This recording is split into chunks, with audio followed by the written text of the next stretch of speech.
সুপ্রিয় শিক্ষার্থী, আসসালামু আলাইকুম। আরিফস একাডেমির পক্ষ থেকে তোমাদেরকে জানাই শুভেচ্ছা। আশা করি তোমরা ভালো আছো এবং সুস্থ আছো। তো আজকে আমি তোমাদের গণিত বইয়ের পৃষ্ঠা নম্বর 93, ঠিক আছে? 93 যতগুলো অঙ্ক আছে সবগুলো সমাধান করে দেব, ঠিক আছে?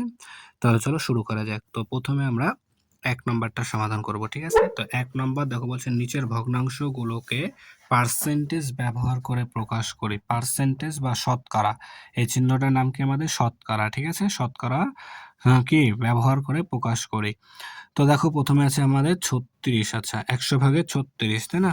তো আমরা জেনেছিলাম, কিন্তু গত পর্বে জেনেছিলাম যে পার্সেন্টেজ সমান সমান আমরা জানি কি ১০০ ভাগের ১, তাই না? পার্সেন্টেজ সমান সমান কি আমাদের ১০০ ভাগের ১। তাহলে দেখো তাহলে আমাদের হর সবসময় কি ১০০ থাকতে হবে, তাই না? হর সবসময় আমাদের কি ১০০ থাকতে হবে। তাহলে আমরা এটাকে লিখতে পারি কিভাবে? দেখো ৩৬ ইন্টু ১০০ ভাগের ১, তাই না? তাহলে ৩৬ ইন্টু ১০০ ভাগের ১ আমরা এটাকে লিখতে পারি। তাহলে ৩৬ একে ৩৬ আর নিচে ১০০ থেকে যাচ্ছে, তাহলে আমরা এটাও লিখতে পারি, তাই না? তাহলে এখন দেখো, তাহলে এখন আমরা এটার সমান লিখতে পারি কি ১০০ ভাগের ১ সমান লিখতে পারি কি আমরা পার্সেন্টেজ, অর্থাৎ শতকরা, তাই না? তাহলে ৩৬, তাহলে আমরা এদের এখানে দাঁড়াচ্ছে ৩৬%, ঠিক আছে না? তাহলে আমরা এটা বসাতে পারবো ৩৬%, ঠিক আছে? তারপরে দেখো ২ নাম্বার। তো ২ নাম্বার বলছে কি যে ২৭ ভাগের ৫০, ২৭ ভাগের ৫০। তাহলে নিচে শতকরায় প্রকাশ করতে হলে আমাদেরকে সবসময় নিচে হরকে কত বানাতে হবে? হর সবসময় আমাদের ১০০ থাকতে হবে, তাই না? হর সবসময় আমাদের ১০০ থাকতে হবে। কিন্তু এখানে আমাদের হর আছে কত? ৫০। তাহলে ৫০কে এখন আমরা ১০০ বানাবো, তাই না? তাহলে ৫০কে ১০০ বানাতে হলে কি করতে হবে আমাদেরকে? দেখো আমাদেরকে ৫০কে ২ দ্বারা গুণ করতে হবে। তাহলে ২ দ্বারা গুণ করলে ১০০ হবে। তাহলে ৫০কে যেহেতু ২ দ্বারা গুণ করছি, তাহলে ২৭কেও আমাদের ২ দ্বারা গুণ করতে হবে। ২৭ গুণ ২, তাহলে আমরা এটা সমান পাবো ৫৪ আর হচ্ছে এখানে ১০০, ঠিক আছে? ৫৪, ১০০। তাহলে আমরা যদি এটাকে করি তাহলে এখন এটা হবে, তাহলে এটা সমান আমরা আবার লিখতে পারি কি যে ৫৪ গুণন কি ১০০ ভাগের ১। তাহলে ৫৪কে ৫৪ আর নিচে ১০০ মিলে যাচ্ছে। তাহলে আমাদের এটা হচ্ছে কত পার্সেন্ট? ৫৪%, ঠিক আছে? ৫৪%। সেম ভাবে দেখো ২০ ভাগের ২৬ আছে, তাহলে এখানে ২০ আছে, তাহলে আমাদেরকে বানাতে হবে কত? ১০০। তাহলে আমরা যদি দেখো ২০কে ৫ দ্বারা গুণ করি, তাহলে ৫ ২০ ১০০ হবে, তাই না? তাহলে ২০কে যেহেতু ৫ দ্বারা গুণ করছি, তাহলে ২৬কেও আমাদের ৫ দ্বারা গুণ করতে হবে। ২৬কেও আমাদের ৫ দ্বারা গুণ করতে হবে। তাহলে যদি গুণ করি তাহলে দেখো নিচে আসছে ১০০ আর হচ্ছে ৫ ৬ ৩০ শূন্য, হাতে থাকে ৩, ৫ ২ ১০ আর ৩ ১৩, ঠিক আছে? তার মানে আসছে দেখো আমাদের ১০০ ভাগের ১৩০, ঠিক আছে? অর্থাৎ আমরা এটা লিখতে পারি ১৩০%। ১৩০% হবে, ঠিক আছে? সেম ভাবে দেখো এখন আমরা ৪ নাম্বারটা করব। তো ৪ নাম্বার দেখো ১০ ভাগের ৩, ১০ ভাগের ৩। তাহলে এখন যদি আমরা ১০কে ১০ দ্বারা গুণ করি তাহলে ১০০ হবে। আবার যদি ৩কে ১০ দ্বারা গুণ করি তাহলে ৩০। তার মানে এটা হবে আমাদের ৩০%। আচ্ছা, আশা করি বুঝতে পারছো। আচ্ছা, যারা বুঝোনি তারা বুঝে নাও। দেখো নিচে সবসময় ১০০ বানাতে হবে। তাহলে ১০ আছে, ১০কে যদি আবার ১০ দ্বারা গুণ করি তাহলে ১০ ১০ এ ১০০ হয়, তাই না? ১০ ১০ ১০০ হয়। তাহলে নিচে ১০কে যেহেতু ১০ দ্বারা গুণ করেছি, তাহলে ৩কেও ১০ দ্বারা গুণ করতে হবে। তাহলে ৩ ১০ ৩০ হবে। অর্থাৎ আমাদের ৩০% হবে। ঠিক আছে? আশা করি তাহলে এটা বুঝতে পেরেছো। এখন দেখো ২ নাম্বারটা। তো দেখো বলছে নিচের ফুলগুলোর মধ্যে ৪০% গোলাপ ফুল। মোট ফুলের কত অংশ গোলাপ ফুল? ঠিক আছে? তাহলে মোট হচ্ছে আমাদের, আমরা ধরবো যেহেতু শতাংশ হিসাবে আছে, তাহলে শতাংশ আছে মানে ১০০, ঠিক আছে? তাহলে এখানে দেখো ফুলগুলোর মধ্যে গোলাপ ফুল হলো, তাহলে এখানে আমাদের ৪০% গোলাপ ফুল আছে। ৪০% গোলাপ ফুল আছে, তাই না? মোট ফুলের মধ্যে ৪০% গোলাপ ফুল আছে।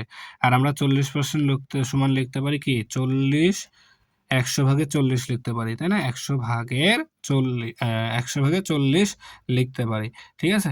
এখন যদি এটাকে আমরা কাটাকাটি করি তাহলে দেখো ৪০কে যদি আমরা ৫ দ্বারা গুণ করি তাহলে ৫ ৮ ৪০ আর ৫ ২০ ১০০, তার মানে আসছে ৫ ২০ ১০০ ২০। আচ্ছা, এটাকে আমরা চাইলে আরো ছোট করতে, আচ্ছা ২০ দিয়ে দিতে হয়। এখানে ২০ দিয়ে কাটাকাটি করলে সবথেকে তাড়াতাড়ি হয়ে যেত। ২০ দুগুণ ৪০, ঠিক আছে? তাহলে এখানে ২ হবে। ২০ দুগুণ ৪০ আর এখানে ৫ ২০ ১০০, ৫ ২০ ১০০। অর্থাৎ আমাদের আসছে, এটা যদি আমি আরেকবার এখানে তোমাদের লিখে দিই যে ৫ ভাগের ২ হবে, ঠিক আছে? ৫ ভাগের ২ হবে উত্তর, ঠিক আছে? সরাসরি ২০ দ্বারা যদি কাটি, ২০ দুগুণ ৪০, ৫ ২০ ১০০, ঠিক আছে? ৫ ২০ ১০০। এরপর দেখো ৩ নাম্বার। তো ৩ নাম্বার বলছে দেখো কোনো বিদ্যালয়ের ৫ম শ্রেণীতে মোট ৫০ জন শিক্ষার্থীর ৪২% ছাত্রী। তাহলে আমাদের মোট শিক্ষার্থী আছে ৫০ জন, ঠিক আছে? মোট শিক্ষার্থী আছে ৫০ জন। যার মধ্যে শিক্ষার্থীর সংখ্যা কত? ৪২% ছাত্রী, শিক্ষার্থীর ৪২% ছাত্রী। তাহলে ওই শ্রেণীতে মোট কতজন ছাত্রী আছে? ঠিক আছে? তাহলে দেখো ৫০ জনের মধ্যে আমাদের শিক্ষার্থীর সংখ্যা ৫০ জন, যার মধ্যে ৪২% ছাত্রী আছে। তাহলে মোট কতজন ছাত্রী? ওই শ্রেণীতে মোট কতজন ছাত্রী আছে? ঠিক আছে? কতজন ছাত্রী আছে সেটা আমাদেরকে এখন বের করতে হবে।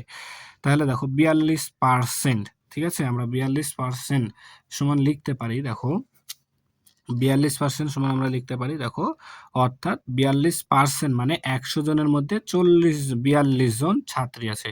ঠিক আছে? তাহলে ১০০ জন শিক্ষার্থীর মধ্যে ছাত্রীর সংখ্যা ৪২ জন। ঠিক আছে? ৪২ জন। অতএব তাহলে একজন শিক্ষার্থীর মধ্যে ছাত্রীর সংখ্যা হবে ৪২ ভাগের ১০০। ৪২ ভাগের ১০০ অর্থাৎ ১০০ ভাগের ৪২। ঠিক আছে? ৪২ ভাগ ১০০। এখন বলছে ৫০ জন। ঠিক আছে? তাহলে সবসময় দেখো এটা উপরে থাকবে আর এটা চলে যাবে নিচে। ভাগ, এই চিহ্নটার নাম হচ্ছে আমাদের ভাগ। ঠিক আছে? তাহলে দেখো এখন ৫০ জন শিক্ষার্থীর মধ্যে ছাত্রীর সংখ্যা। তাহলে এখানে ৫০ জন, তাই না? তাহলে ৫০ গুণন এখানে হবে ৪২ আর নিচে হবে ১০০। ঠিক আছে? তাহলে এখন যদি এটাকে আমরা হিসাব করি তাহলে দেখো এই ০ আর এখানে ০ কাটা যায়। তারপরে ৫ দুগুণ ১০, ঠিক আছে? ৫ দুগুণ ১০। আচ্ছা। তারপরে ২১ দুগুণ ৪২, ২১ দুগুণ ৪২। তার মানে আমাদের এখানে আসছে ২১ জন। ঠিক আছে? তাহলে আমাদের ছাত্রীর সংখ্যা কত? ২১ জন।